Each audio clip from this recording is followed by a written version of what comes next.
तो आज अपन बात करते हैं कम्युनिटी हेल्थ नर्सिंग सेकंड के अंदर जो इम्पोर्टेंट क्वेश्चंस वगैरह है वो उसके अपन बात करते हैं। जो 7th सेमेस्टर एग्ज़ाम होने वाला है 2026 के अंदर, जो सितंबर के अंदर, तो अपन उसके बेसिस पर एग्ज़ाम पैटर्न के हिसाब से अपन इम्पोर्टेंट क्वेश्चंस की बात करते हैं। तो सबसे पहले अपन लॉन्ग क्वेश्चन की बात करते हैं, जिसमें एंटीनेटल केयर जो टॉपिक्स है आपके कम्युनिटी हेल्थ नर्सिंग सेकंड के अंदर, ये आपको अच्छे से प्रिपेयर कर लेना है, क्योंकि ये भी एक इम्पोर्टेंट टॉपिक है। ठीक है, सेकंड अपन क्वेश्चन की बात करते थे हाई रिस्क प्रेगनेंसी, ये भी आपको आनी चाहिए। ये भी एक इम्पोर्टेंट टॉपिक है। Postnatal care, IMNCI approaches, RMNCH+A programmes है, इसको भी आप अच्छे से रेडी कर लेना, क्योंकि ये जो टॉपिक्स है ये एग्ज़ाम पर्पज़ के लिए एक इम्पोर्टेंट टॉपिक है। ठीक है, UIP जैसे यूनिवर्सल इम्यूनाइजेशन प्रोग्राम है।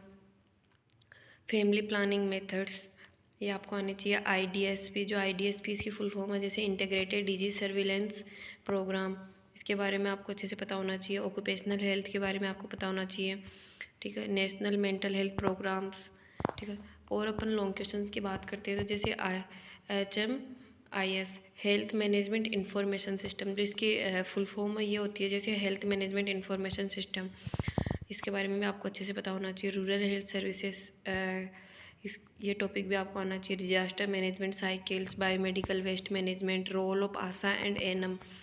ठीक है, और अपन अगर इसके जो कम्युनिटी हेल्थ नर्सिंग सेकेंड है, इसकी अगर अपन शॉर्ट नोट्स की बात करते हैं, तो क्योंकि शॉर्ट्स में ज़्यादा कुछ पूछा नहीं जाता है। जैसे ये जो कार्यक्रम वगैरह चलाए गए ये सब, जैसे राष्ट्रीय बाल स्वास्थ्य कार्यक्रम है, जैसे RBS के, ये भी एक इम्पोर्टेंट शॉर्ट नोट्स में पूछ सकते हैं इसके बारे में कि कब लॉन्च हुआ था, है ना। ठीक है, इसकी इम्प्लीमेंटेड और इसका जो टारगेट ग्रुप्स है वो सब, और इसके ऑब्जेक्टिव्स वगैरह वो आपको आने चाहिए अच्छे से। ठीक है, और जो सेकेंड अपन शॉर्ट नोट की बात करते हैं, तो RKS के राष्ट्रीय किशोर स्वास्थ्य कार्यक्रम है, ये भी आपको एग्जाम पर्पज़ के लिए आना चाहिए इसके बारे में। ठीक है, और जो इसकी जो एरियाज़ वगैरह है, किस किस एरियाज पे काम करता है, ठीक है, जो ये कार्यक्रम है उसके बारे में, जिसके ऑब्जेक्टिव्स वगैरह, वाइटल स्टेटस, ठीक है, sampling techniques, emergency contraceptives, MTP act, occupational disease कौन कौन सी होती है उनके बारे में आपको अच्छे से पता होना चाहिए। ठीक है, और सेकेंड अपन और शॉर्ट क्वेश्चन की बात करते हैं। NPHC national programme for health care of the elderly, इसके बारे में पता होना चाहिए, कब लॉन्च हुआ, क्या इम्प्लीमेंटेशन है, क्या ऑब्जेक्टिव्स वगैरह है इसके। ठीक है, और जो इसके सर्विसेज, इसके अंडर में कौन कौन सी सर्विसेज प्रोवाइड की जाती है।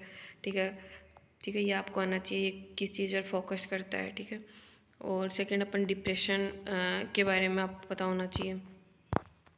अगर मोस्ट एक्सपेक्टेड जो क्वेश्चन है 2026 के हिसाब से, तो ज़्यादातर तो इम्पोर्टेंट यही है, जैसे कि RMNCH+A, IMNCI, UIP, antenatal care, high risk pregnancy, postnatal care, family planning, IDSP, ठीक है, HMIS, डिजास्टर मैनेजमेंट।